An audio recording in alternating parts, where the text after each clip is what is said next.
because, well, we are not used to reading English very much, right? Because we are Spanish speakers, we, of course, receive a lot of material, whether from the university or from our job in Spanish, right? And because we receive that material in Spanish, well, we tend to read in Spanish as well.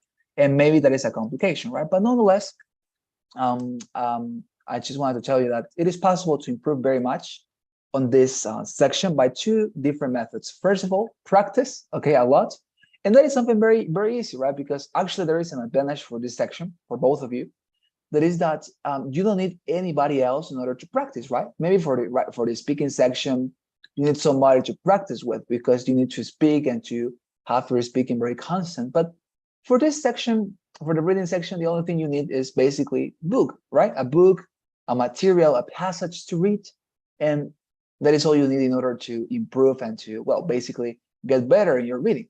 Now, today we're going to be discussing what type of book should you read for improving in this section, because I'm so sorry to say it, but for example, reading novels like, I don't know, Harry Potter or I don't know, the Lord's Ring or something like that, it's sadly not going to be helpful or beneficial for you when trying to improve for this particular section, okay?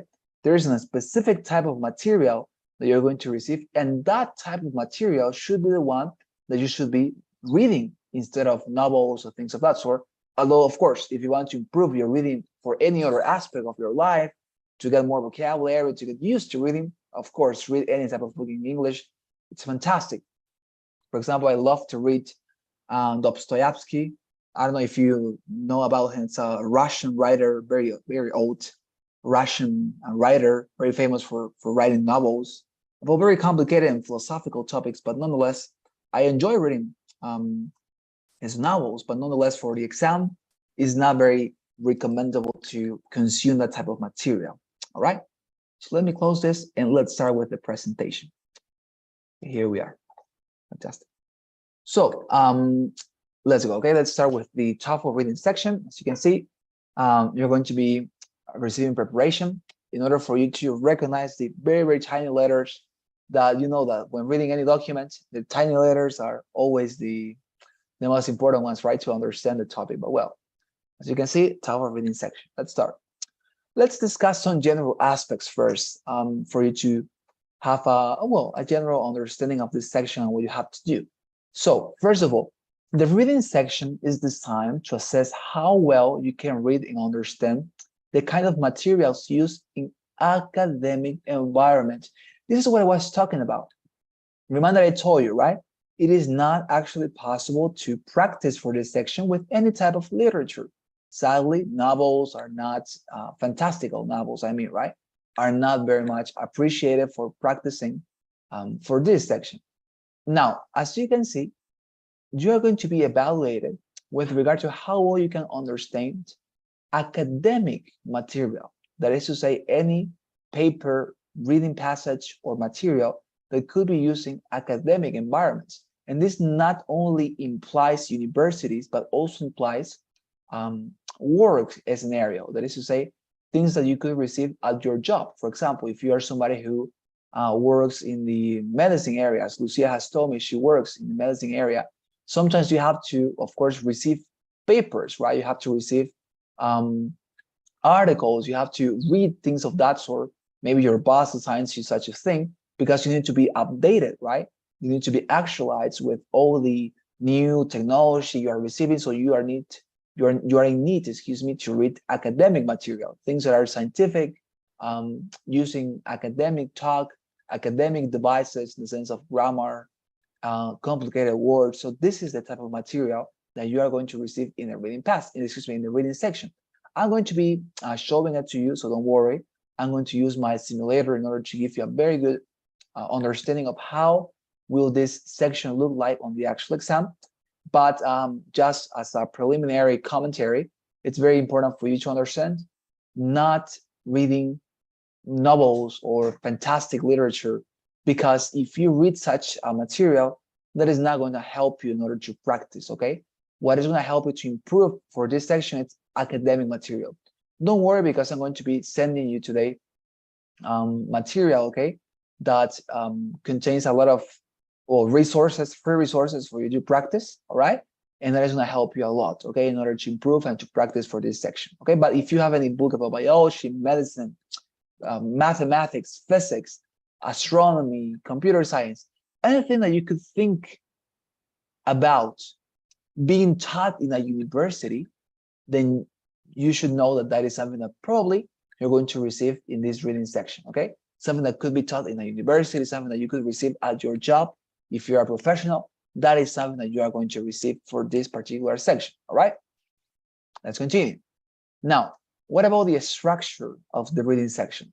The structure is going to be the following. The reading section is going to include 3 or 4 reading passages, each approximately 700 words long, with 10 questions per passage, okay? You will have from 54 to 72 minutes in order to answer all the questions in this section. Now, maybe you are wondering already, why is there such a variation? That is to say, why is it possible to receive 3 or 4 reading passages? In what does it depend on? If I receive 2, if I receive, 3, or if I receive 4, or in what does it depend on if I receive 54, 72 minutes to complete the section? What is determining that? Well, the response is this one. Now, for the reading passage and the listening, not reading passage, for the reading section and the listening section of the TOEFL exam, there is something very, very interesting that you need to be aware of. There is something called the experimental version of the TOEFL exam. The experimental version of the TOEFL exam basically consists in you receiving an extra material if you receive, okay, this experimental version. Let me explain. Normally, dear students, you are always going to receive in this reading section, if you receive the normal version, you're going to receive 3 reading passages, all right? Nonetheless, listen to this. If you receive the experimental version of the exam, what's going to happen is that you, dear students, are going to receive not 4, but 3 reading, not 3, but 4 reading passages instead, all right? So as I say, normally, the normal version of the exam receives 3 reading passages for you, but if you receive the experimental version, you're going to get 4. And normally, in the normal version of the exam, you have 54 minutes in order to complete the entire section. But again, if you receive the reading experimental version, then you're going to have 72 minutes and not 54 in order to respond, dear students. Now, maybe you're wondering a series of different questions. First of all, what determines if I get the experimental version and what determines if I don't get it? Let me tell you, it's completely random. It's completely, it's something completely, well, in this case, it's, how is this called? It is completely, basically, it's a matter of chance, okay? It's a matter of chance. Some people get this experimental version, some people don't get it. If you get it, fine, you perform on it. Okay, now, maybe you are wondering, what am I going to find in this part if I receive the experimental version? What am I going to find in that extra passage? Because as I told you, if you receive the experimental version, you are not going to receive the normal quantity of reading passages, but 4, that is to say, 1 more reading passage. What are you going to find in that reading passage? Is it going to be different? Is it going to be more difficult? Is it going to damage or harm my score? Let me respond to those concerns. If you receive this extra passage, what's going to happen is that basically you are likely going to receive new type of questions or new mechanisms for responding to questions. Why? Because what we're going to be doing after we clarify these general aspects and I show you how the section is going to look like, what I'm going to do is to teach you, okay, dear students, what type of questions you're going to find in the exam. What type of questions you are going to normally find in the exam. Because as I told you when we started these classes, the exam is very predictable and repetitive. Therefore, what happens is that, as I told you, when you get into this section, the way ETS asks for information, it's very, very similar. Now, please don't misinterpret me. I'm not saying that what they ask is always the same, because what they ask is always different, right? Because topics are always different, subjects are always different, information is always different. But the way they ask for information is always the same. So we're going to be discussing after we finish this, those type of questions that you're going to normally receive. Now, if you get the experimental version, it is possible that you're going to receive new type of questions. Why? Because that is the reason, or that is the reason why this is called experimental version. Because ETS is testing new things. It's basically having you as their hamster, or I don't know, as their laboratory pet, because they're experimenting with you, new structures, new response mechanisms. So basically, you're going to help them in order to improve their exam. That is to say that if you perform well, if you find those questions easy, and if you perform well, they are probably going to include that in future editions of the exam, because you know the exam is always changing. It hasn't changed since 2020, but nonetheless, it's probable that in the future it's going to change, of course. But as I say, they're going to test all that, new mechanisms, new questions, new type of responses with you if you receive the experimental version. Now, maybe you're also very afraid now, and you say, well, but if I receive this experimental version, if I am not prepared for responding those questions, maybe I'm going to get a very low score, and that is unfair. Well, maybe that would be true, but let me tell you this in order for you to relax, okay? This extra passage, this experimental version, if you receive it, is not going to be counted or considered towards your final score. That is to say, the only material that ETS is going to evaluate is the one that you perform on the first, second, and third reading passage. If you receive the extra passage in the experimental version, anything you ask there, okay? If, for example, remember that you have 10 questions per passage, right? If you receive 10 questions and you respond to 10 of them, or excuse me, if you respond 10 of them correctly, that is to say 10 out of 10, that is not going to affect your score positively, because it is not going to be considered in order to evaluate you. Or if you respond to these 10 questions that, as I say, are probably going to be new with regard to how they're being asked, how are you going to respond, things of that sort. If you respond them all erroneously, doesn't matter, because as I say, it's not going to be considered or counted towards your final score. The only thing, dear students, the only thing that is going to be considered towards your final score is, as I say, the normal quantity of reading passages, how you respond to the 30 questions you have of the 3 reading passages you normally have, okay? If you receive this experimental version, perform on it with all the calm possible in this war, super relaxed, chilling. Why? Because, as I say, it's not actually something that is going to affect you positively or negatively. It's simply a way in which you are helping ETS, but it's not going to damage you, or it's not going to benefit you, not at all, okay? So yeah, that with regard to the experimental version. Now, third thing, and the last thing I wanted to mention in these general aspects, dear students, don't worry if you're not familiar with the topic of a passage.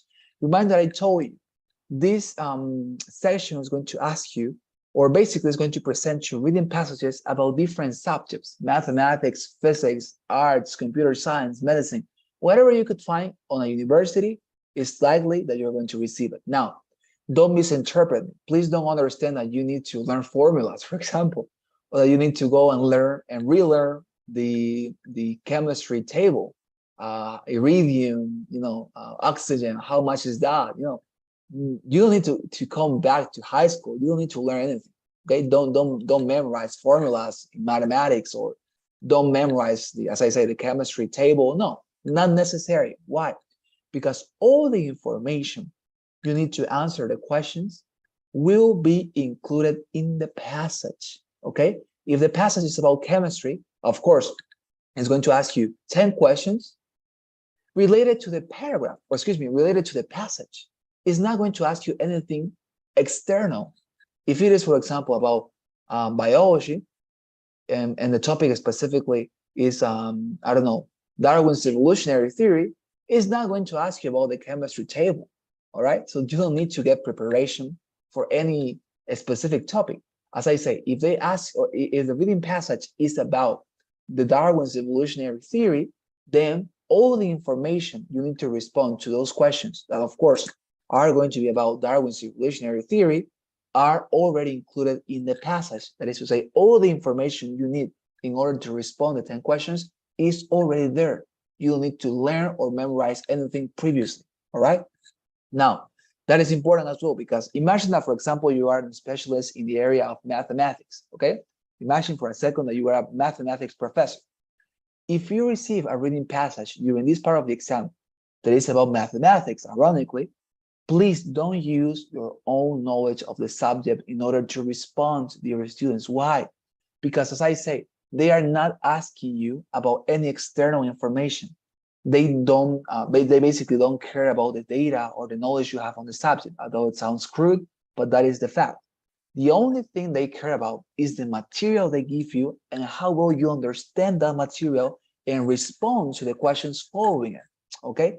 Never include your own knowledge. If you know something, okay, and that contradicts, for example, what they tell you in the reading passage, go for what the reading passage says. Don't use your own external information or data or knowledge on the subject in order to respond. Merely let yourself to be guided by by what the reading passage says. If the reading passage says something about that particular thing, respond to the question about that particular thing following the reading passage, not your own knowledge or premeditation on the subject. Okay, fantastic. So is there any question, dear students, about the general aspects of the reading passage? Excuse me, of the reading section? No, I think Questions? that when you're doing the simulation of the reading part, it's very confusing because the questions are very like difficult because it's Yeah, something like they're trying to confuse you. exactly. But Yes, besides that, I don't have any questions. yes. And I'm don't worry gonna about that, dear. practice. Yes, Yes, we're gonna practice. exactly. Don't worry about that, because after we talked about one more thing, here you have the types of questions you will find in this section. And given that we are going to practice the different type of questions during this exam, well, you're going to know how to respond to every single type of question you find. Okay, so don't worry about that. As you can see here, we're going to be discussing all the possible types of questions you're going to find and how to respond to every single one of them, so that when you are performing on the exam, you don't get confused by alternative responses that are trying to confuse you, because you're going to understand, okay, this is a vocabulary question. You're going to be able to identify it. So the way I respond to this question is this one. So you follow your mechanism, you follow your preparation, you respond. All right, so don't worry about that. Very good. Any other question about this? I don't know, dear Sergio, any question? No, Carlos, no, it's clear. Fantastic. Very good. So very good. So now let me show you the reading passage. Not the passage. I don't know why I say passage. I think that I got used to it. But the reading section on my simulator. Okay, because by showing it to you on my simulator, you're going to get a pretty good glance at how will the exam look like on the actual exam. Okay. So here we are. So let me show you, okay, for you to understand me. Here it is. As you can see, when you are on this section, you're going to have the reading passage on one side of your screen. As you can see, in this case, it is about literature. It says young adult literature, right? Well, as you can see, it's a long passage, right, about literature. So this is something that could be taught in a university if you were studying literature, right? There are a lot of people who study literature in the US. Not very common here, but in the US, very common, right? So on the other side, you're going to have your question. As you can see here, in paragraph 1, the author of the passage implies that. And then you're going to have what? You're going to have your possible answers. Young adult literature is a separate genre, etc. By the way, all questions, okay, all questions during the TOEFL exam in the reading section are multiple choice. That is to say, you are never going to be required to write down your response, not at all. What you're going to be required to is to pick up a response. If you, for example, believe this is the correct answer, then you choose it, you picked it up, and you press next, right? You're gonna pick your answer, as you can see, with a click of your mouse. But all of the questions are multiple choice, all right? You're gonna have different options. Now, of course, what varies a little bit depending on the question is the mechanism of the question. Why? Because the mechanism could be, for example, the question is gonna tell you, choose two answers. So instead of choosing one option out of these 4 different options we have here, if the question indicates you that you have to choose 2 different answers, well, of course, you're going to choose this one and this one, let's say, right? But every single time it's going to be multiple choice. And in other questions, as you're going to be able to see later, you're going to have to drag your responses towards a reply box. But it is basically the same concept, always picking a response, never writing down something. All of them are multiple choice, all right? Very good. Now, as I say, the question and the possible answers, okay, on one side. Now, let me tell you, in order to move on to the other question, you need to press the button next, all right? If you don't press it during the exam, you're not going to see the next question. So please make sure to do that, right? So now, another thing, you can actually press the button next without responding to the question. That is to say, dear students, you can leave these questions, these responses in blank, right? It's not necessary for you to respond in order to press the button next. Now, let me tell you, is this something recommendable? Well, actually not. I don't recommend you to leave a response in blank. I always recommend you that whenever you don't know the correct answer, that is to say, you are not sure about which one could be the correct answer, my honest recommendation is please choose the one that you consider to be most likely or plausible, and then press next, all right? Never leave it on blank, because although, and this is what I wanted to tell you, you are able to go to the previous question, because notice that there is an extra button that says previous. So if you press previous question, you're going to come back to that question, as you can see. But nonetheless, maybe some people, a lot of test takers say, right? Okay, I'm not sure about this question. I'm gonna press next and I'm going to come back later. Lie. The time is actually never enough for you to come back, and especially, let's say, if you are in the 3rd reading passage and you want to come back to the 1st reading passage, imagine how many times you have to press previous. So, well, you're gonna take a lot of time, right, in doing so. So I don't recommend you to do that. As I said, of course, if you have time, you can come back, as you can see, previous, or next, okay, until the last question. As I say, you have 10 questions per passage, and if you receive 3 passages, then you're going to have 30 questions to respond. So you can always press previous and next, but nonetheless, if you don't know response, if you're not sure, I always recommend, okay, choose the one you consider to be most likely and press next, all right, just in case. Very good. Dear students, any question about the menu here? Any question about the interaction you will have with the software? Anything that I could clarify? Lucia? No. Oh, I think that my internet. Oh, I'm so sorry. I don't know what happened with the internet. It took me out. Yeah. You were listening to me very well, right? Because it was on my internet. Yes, but then it get froze, and yes. then yes. Okay. But yes, that's the thing, that it has a lot of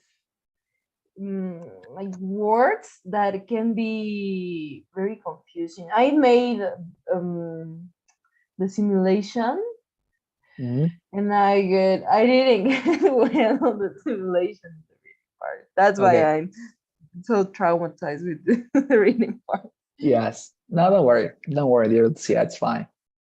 Yes, but yeah, you're right. There are a lot of words, and of course, ETS is trying to maintain its prestige. And a way to do so is, of course, trying to confuse test takers so that just the people who are really prepared are going to get high scores, right? Because if everybody could get a super high score easily, then of course the prestige of the exam would be, let's say, on the ground, right? They would be ruined. But nonetheless, that is the reason why they make it difficult, because they want just the best to get the high scores, right? Anyways, Sergio, questions? Okay, fantastic, no questions. So yeah, what else? Okay, well, with regard to this, nothing else. Now let's move on to the approach for this section. Now, let me tell you this, dear students, this is a very old exam, right? We have discussed this previously. This is an exam that was released in 1964. So a lot of people have taken the exam, and a lot of people have tried different strategies in order to approach this section. So let us talk about that. How are you going to approach this section? Notice that we are not actually discussing here the type of questions yet. No, we're not discussing, excuse me, we are not discussing the types of questions. We're not even talking about the questions. We are simply discussing and trying to bring to the table how could we approach the section, because there are different manners. Let me tell you that. So, for example, what naturally and what normally most test takers do is that, for example, when they receive the reading passage, right, and they get into this section, what they do is that they immediately go and read the entire reading passage, dear students. They read this, okay? As you can see, it's a very long reading passage. Normally, okay, for an average reader, this takes 4 to 5, even to 6 minutes to be read. Now, remind, I just want to be very clear in this. Let me write it here on the screen. Here. How much time you have in order to complete this section? You have 54 minutes normal. You have 3 reading passages with 10 questions per passage. If you make your calculations, that would mean that theoretically, you will have approximately 17 minutes in order to read and respond 10 questions, right? Something like that, approximately. So if you think about this, dear students, what's going to happen?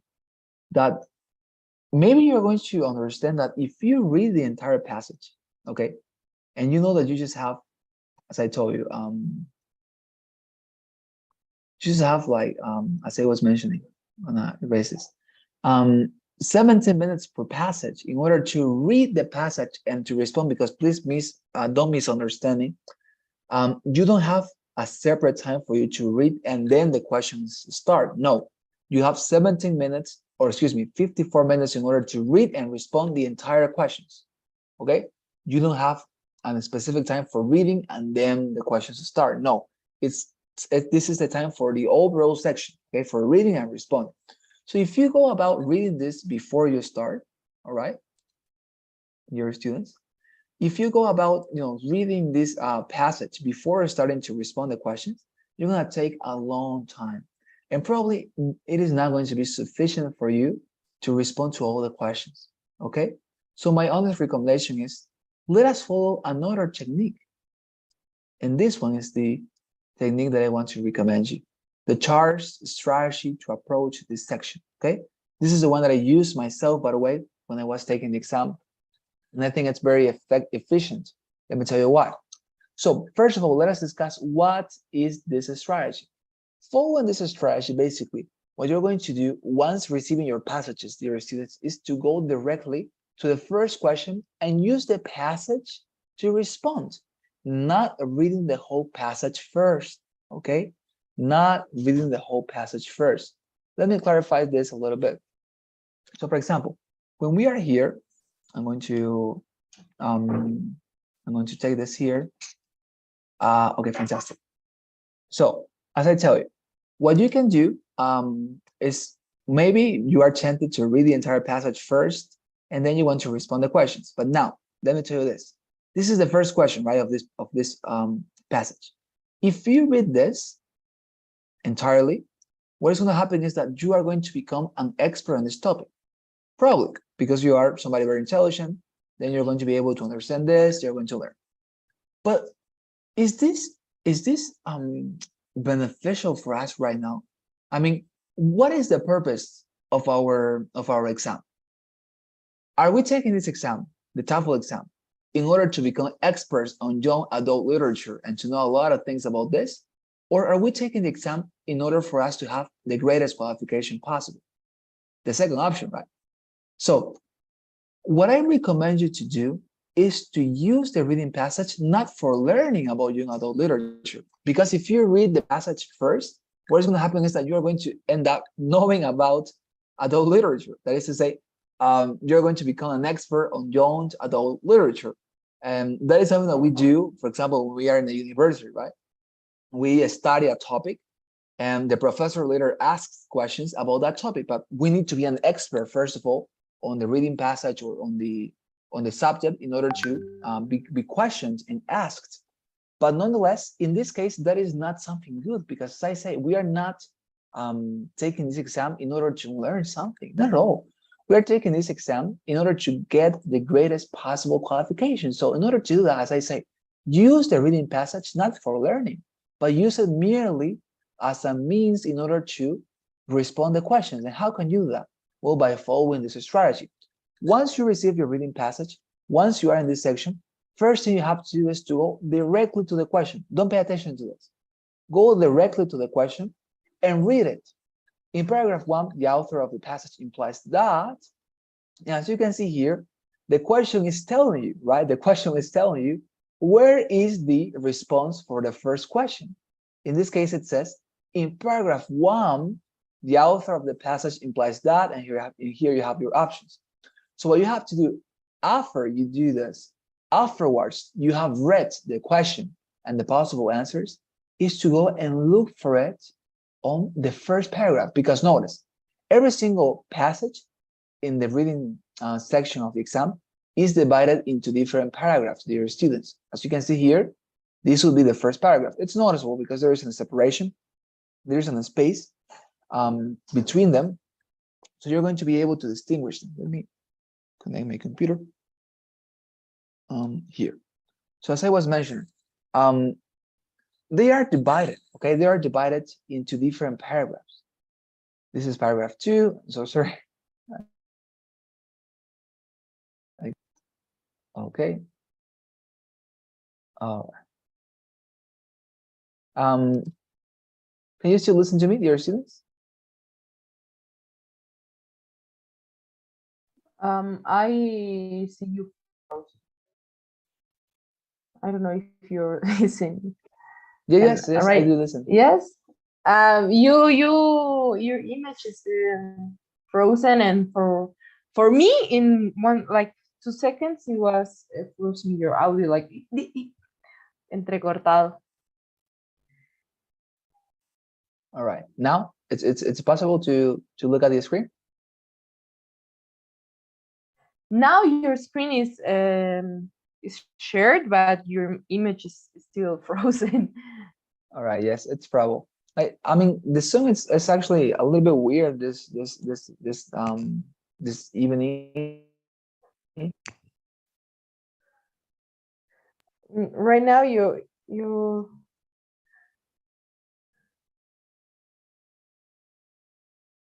Okay, I'm sorry. I don't know. Zoom it's weird, and it's not about the internet in this case. It's something else. It's like Zoom. It's just Zoom that is having some troubles with me at least. Well, doesn't matter. Okay. Let's come back. I was saying, I hope you listen to that point. What you have to do after you read the question is to look is to go and look for the response, right? You listen to that, right? Your students, Lucia, Sergio? Yes. Fantastic.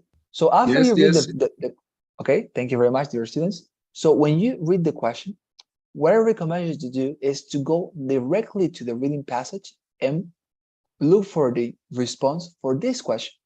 Now, as you can see, normally the questions in this particular section, they indicate to you where is located the possible response for this question. They tell you, as you can see, in paragraph number 1, the author of the passage implies that. So the only thing you need to read is not actually the entire passage. No, just read the first paragraph in order for you to look the response, okay, for this particular question, the first one. So once you find this question, once you find a response for this question, then you move on. Next question. As you can see in this case, the second question is actually again about the first paragraph. So you don't need to read the second paragraph yet. Just read the first paragraph, because here, as you can see, the question is telling us, okay, the second, the response for the second question is in paragraph number 1. So just go read paragraph number 1 again and look for this particular response now. Okay, so this is very important and efficient. Why, dear students? Because let me tell you this, many times during the exam, it happens that there are some paragraphs in the reading passage that are not included in the questions. That is to say, probably, let's say, they are not going to ask you anything about the 5th paragraph, or they are not going to ask you anything about the 6th paragraph or the 3rd paragraph. So by following this strategy, what you're doing, if you notice it, is that you are basically preventing yourself of reading useless material. As I say, you are merely using the reading passage as a means to respond to questions that are necessary to respond. You are reading just what is necessary for you to read, not all the useless and well, unnecessary parts of the reading passage, okay? So now, maybe you're also wondering, but what happens if I don't get the specification of where could I find a response, right? Because until this point, all our questions are asking us, are indicating to us where could we find the possible response, right? The first question, it said paragraph 1, and in this case, it's also telling us paragraph 1. But well, let me tell you, even if it doesn't tell you, okay, even if it doesn't tell you, there is something very important that the charge strategy proposes, and it's this. Let us read it. To follow this strategy is possible because all questions, listen to this, are released following the chronological order of the passage. What does this mean? It means that in the TOEFL exam, the first and the second question, maybe the third one, are going to be about the paragraph 1. The second question is going to be about paragraph 1 or paragraph 2. The third question is going to be about paragraph 2 or paragraph 3. The fourth question is going to be about paragraph 3 or paragraph 4. As you can see, the fifth question is going to be about paragraph 4 or paragraph 5. And the same sequence. As I'm telling you, the questions respect the chronological order of the passage. As you can see, and as you were able to see actually, the first question for this passage, where could we find it? In the first paragraph, right? And what about the second one? This is the second question, by the way. It says that it's in the first paragraph, as you can see, right? And now let us see the third question. Where are we going to find it? Question number 3. The phrase that particular word in paragraph 2 refers, as you can see, the third question is about the second or the third paragraph. And that figure, that image is always repeated. The third question is going to be about second or third paragraph. The fourth question about third or fourth paragraph. The fifth question about fourth or fifth paragraph. As you can see, it always respects the order. So you are never going to get loose. You're never going to be deviated. You're never going to be confused. Why? Because you know, okay, if it doesn't tell you that it is in paragraph number 3, the response, you just look at the number of the question. Okay, this is question number 4. So even if it is not telling me that the response is in paragraph 3 or 4, because you are in the question number 4, you know that the answer is going to be in the paragraph 3 or 4. Because as I say, the TOEFL exam always asks questions respecting the chronological order of the passage. Okay? So this is a very, very important addition to our technique. Why? Because if this weren't the case, maybe it would be absurd to follow this technique, right? Because you would be super confused. Maybe it will be asking you about the first question will be about the last part of the reading passage, and we will be super confused by reading just the last part, right? But as the exam always presents to you the questions in this chronological order, it's super easy to follow the structure because, as I say, if you're in the fourth question, the fourth question, and they don't tell you where could be the possible answer, then you just go to the third to the fourth paragraph and you look for it because you know it's there. All right. So please listen to me. Don't read the entire passage. Of course, you can do it. It's up to you. But my recommendation is this one. Read the question. Locate the paragraph in which this particular question, or excuse me, in which this particular response is to be found. Read that part. In this case, for example, the paragraph number 3, which is this one. Just read paragraph number 3 and look for the answer. Don't try to learn or to memorize things. No, just look for the answer. All right. I think this is a very good strategy because it allows you, as I said, to avoid useless material, to take very good use of your time, to manage and to administer your time efficiently, because you are not wasting your time in reading this entirely before going to the questions. And also, as I say, it respects the chronological order of the questions. Okay. Is there any question, Lucia, Sergio, about this? Anything that I could clarify about the strategy? No, this strategy is very useful because on the simulation I do what you say. I read everything first because I didn't know how it works. So I thought that maybe then I didn't know that you have the same paragraph on the right side. So I lose a lot of time, and I would really like to know this, but it was my first simulation, so I'm gonna improve. Exactly, very good, Lucia. Yes, you're right. That was the objective of that simulation, for you to see, right, and to identify what parts were you doubting about, so that we could clarify them on class, right? Very good, Sergio. And the question about the strategy? Yeah. How many questions are for each passage?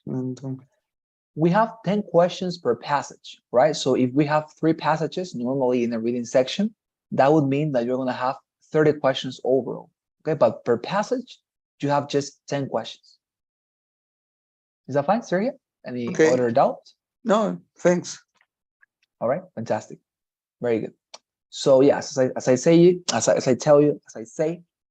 this is the structure or the strategy that I recommend you to follow. Okay, read the question and then look for the answer in the passage. All right, fantastic. So now what am I going to do now? Look at your WhatsApp group. Okay, what I'm going to be doing is that I'm going to send right now. Okay, please look at it. Where is it? Here is your group. Fantastic. So what I'm going to be doing right now is that I'm going to send, there you have, a lot of resources that are free for you to go and practice this. Okay, very important, very, very important. Now, let's continue with the class. So please don't worry, okay? Just let me, I'm going to tell my students that we're going to start 10 minutes later. Just give me a second. I want to tell them. And then we're going to continue with the class, because before we finish, I want us to discuss the first type of question.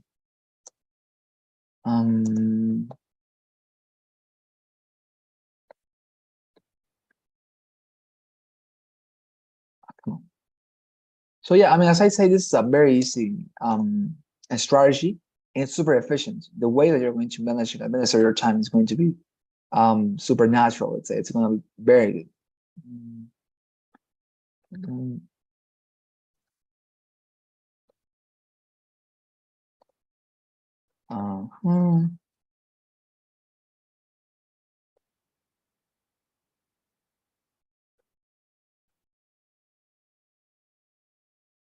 Fantastic. There we are. Okay, so let us discuss now what comes next. All right, so this is what Lucia was asking about. Now that we have discussed the strategy to follow in this section, now that we have discussed everything, what are we going to talk about now? We're going to talk about the type of questions you will find, because as I told you, the questions for this exam are very repetitive. And what I mean by that is that the way they ask for information, it's very similar. What they ask is different, of course. The topics are different, the subjects are different, but the way, the manner they ask for information is always the same. So given that we, of course, have that information, that we know that particular characteristic of the exam, I have been able to identify certain patterns. And by following those patterns, I'm going to teach you what type of questions you're going to find on the exam for you to identify them. So for example, when you are on the exam and you see on your screen, oh, this is a question that belongs to the first category. This is a vocabulary question, or this is a counterfactual question. You're going to be able to know what type of questions you are struggling against. And by identifying the type of question, you will also know how to respond to the question, okay? To that particular type of question, right? Because if the type of question is similar, if the way they ask for the information is similar, then the way to respond must be also similar, right? If the way they ask is similar, then the way to respond must also be similar, okay? So let's discuss that. The first type of question, the one that we're going to be discussing today, is the vocabulary question. This vocabulary question is basically designed to test your knowledge of words and phrases that are commonly used in academic or non-academic contexts. Each vocabulary item consists of a sentence with one word or phrase highlighted. Let me show it to you, dear students. This is an example of the type of question that is called vocabulary question. It's super simple and it's basically the most basic one. It is a question that is always going to ask you for the significance or for the meaning of a word. For example, we have here an illustration. It says, what does the word distant mean in this context? And here we have the sentence, okay? Because as I say, these questions are always going to ask you about the meaning of a word that is placed in a context, that is to say, within a sentence. They are not going to ask you about isolated words, as in other exams. For example, I know that in the SAT, they ask you about the meaning of words that are isolated. For example, what does it mean illustrious? And if you don't know, you are ruined. But in this case, every single time they ask you, they always ask you about the meaning of words within a sentence, within a context, okay? So here's the sentence. It's difficult to get young people to plan for their old age, which seems very distant to them. And here, of course, the word that they are asking us for is the word distant. Now, here we have some options, right? What does the word distant mean in this context? Impossible, far away, observable, or fearful. Now, let me tell you, dear students, please, if you are tempted to memorize the meaning of words by looking at your dictionary and try to improve that way for this particular type of question, let me tell you that is not efficient. Why? Because what determines the meaning of every single word is not actually the dictionary. That is a very, very false belief that many of us used to have. That the dictionary defines what the word means, but the dictionary does not define anything. What gives each word its transcendental meaning, it's the context in which that word is placed. If you have this word here in this sentence, there is a meaning for this word that the sentence or the context determines. But this same word in any other context could be something completely different, as I'm going to show you now. So for this context, what you need to do for this question in order to respond correctly for this question is always think about what context does this word have? In what context is it placed? If you read the context, one or two previous sentences, or one or two prior sentences, you're going to know the context. And by understanding the context in which the word is placed, you're going to understand what it means. For example, in this context, young people planning for their old age, which seems very distant to them, think about it. When you were young, when you were 13 years old, let's say your uncle came and told you, hey, dear nephew, have you ever thought about marrying somebody in the future? What would you have told to this uncle if you were 19 or if you were 15 years old? You have told him, right? Come on, uncle, that's very away, right? That's so far away. I mean, I'm going to be an adult in 10 years, in 20 years. I don't want to think about that type of thing, right? That is what you would tell your uncle. And that is the context in which this word is placed. difficult to get young people to plan for their old age, which seems very distant to them. So in that context of having people discussing young people discussing what they're going to be doing in a matter of 10, 20 years, obviously the word distant means far away. Because that is what you mean, right? When you say, come on, uncle, that's far away, that's distant. I'm just, I don't know, 13 years old, 12 years old. I don't want to think about marrying somebody. I don't want to think about getting a job. I just want to have fun with my friends. I just want to go to the high school, right? That's what we think about when we are young. So in this context, the word distant means far away. But now notice that in other contexts, the word distant would mean something completely different. If I tell you, for example, it's very distant for me to be the president of Bolivia, what would you understand? It's very distant for me to be the president of Bolivia. In that context, if I say it's very distant for me to be the president of Bolivia, it doesn't mean far away, right? Because it is not like predicted or yes that I'm going to be president of Bolivia, as it is something that is going to happen yes or yes, that when you are young, you become an adult, right? That happens because that is how life works. Nonetheless, I'm not meant or predicted to be the president of Bolivia. But as I say, if I express that sentence, to be the president of Bolivia is very distant for me, what do I mean? That is impossible, right? That is very difficult. Come on, man, to be the president of Bolivia is very distant for me, right? In that context, the word distant means something completely different. It means impossible. So as I say, pay attention to the context in order to respond to these questions correctly. Read the context, read the sentence in which the word is placed. If you don't get the context with that sentence, read one or two previous sentences, read one or two prior sentences, and you are going to understand the context. Once you understand the context, you think about it, you are going to know what that word means, even if you have never looked at that word in your life, okay? But as I say, my recommendation here, how to respond to this question is, please look for the context. Any question, dear Lucia? Sergio? No. For me, there's no any questions. Okay. Sergio, what about you? No, any questions? All right, fantastic. All right, so there we are. So this is where we're going to stop today. This is the first type of question. As you can see, this is how you can identify it, right? Whenever the question tells you, what does the word blah, blah, blah, mean in this context, then you know, oh, this is a vocabulary question. How do you respond? By looking at the context. All right, fantastic. So we're gonna stop here, and now I'm gonna take your assistance. Tomorrow we're going to continue, so don't worry. Dear students, please help me with the traditional poll, okay, that we always feel. You know that you help me a lot, okay? So please look at your screen, help me with that, and say present when you hear your name, okay, for the evidence. Where is it? If you have any question, please, you can say it. Sorry, where's this? Here. Okay, so, all right, good.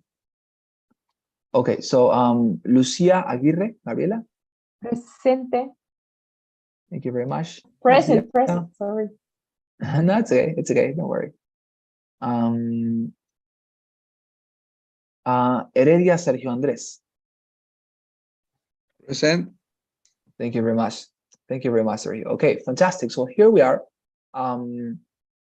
Tomorrow we are going to continue with the type of questions. Okay, so please, I'm going to be waiting for you, and I'm going to be seeing you tomorrow. Okay, have a good night and try to continue. Thank you, Carlos. See you tomorrow. Right. Bye. Thank you very much. See you tomorrow.